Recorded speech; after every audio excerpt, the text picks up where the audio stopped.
2 pekan setelah dilaporkan Farhad Abbas terkait pasal pengancaman dan rasisme, ternyata diam-diam Denny Sumargo pun di hari yang sama telah melaporkan Farhad Abbas dengan pasal tentang pengancaman. Kemarin di Polda Metro Jaya, Denny Sumargo pun memenuhi panggilan polisi untuk menjalani BAP. Meski tak menyebut pasal pelanggaran hukum apa yang tengah dialamatkan kepada Farhad Abbas, tapi yang jelas Denny Sumargo pun ingin membuktikan bahwa ia pun bisa menantang Farhad dengan cara hukum setelah Farhad menolak tantangan untuk bertanding di atas ring tinju.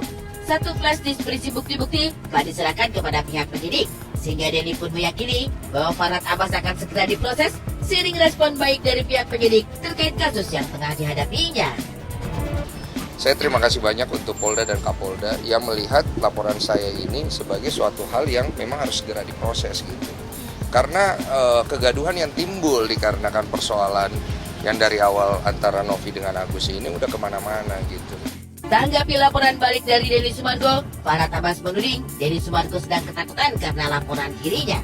Mantan suami Nia Daniati ini lagi-lagi menjelaskan kata hajar yang ditujukan kepada Denny bukan untuk mengancam, melainkan singkatan dari tindakan hukum menjamin rakyat yang digagas serta dipimpin oleh Farhad sendiri. Ya enggak masalah kalau Denny ketakutan dan dia merasa ancaman laporan saya, ya silakan aja. Pernah kan kalimat hajar sama saya, tahu kan? Saya ini ketua umum LSM Hajar Indonesia, ya kan? Hajar itu artinya hukum jamin rakyat. Dan waktu dia tanyakan saya di rumah itu hajar itu kan, salam hajar itu kan hukum jamin rakyat.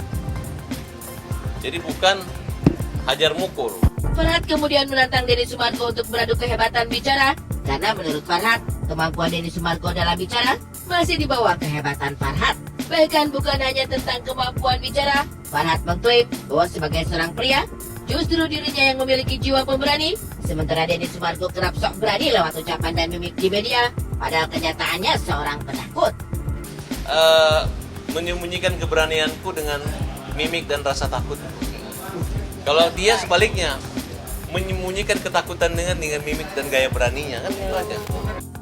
Terakhir, Farhad pun merasa gusar dan tak suka pada Denny Sumargo yang ketahuan sedang membuat polling di dunia maya terkait dengan uang donasi kepada Agus Salim. Farhad menilai pihak Densus dan Novi tidak punya kerjaan, sehingga sedang berusaha untuk mengusik-usik uang milik Agus yang berasal dari para donatur. Farhad Abbas pun siap melaporkan Denny Sumargo dan Novi jika polling itu terus dilanjutkan.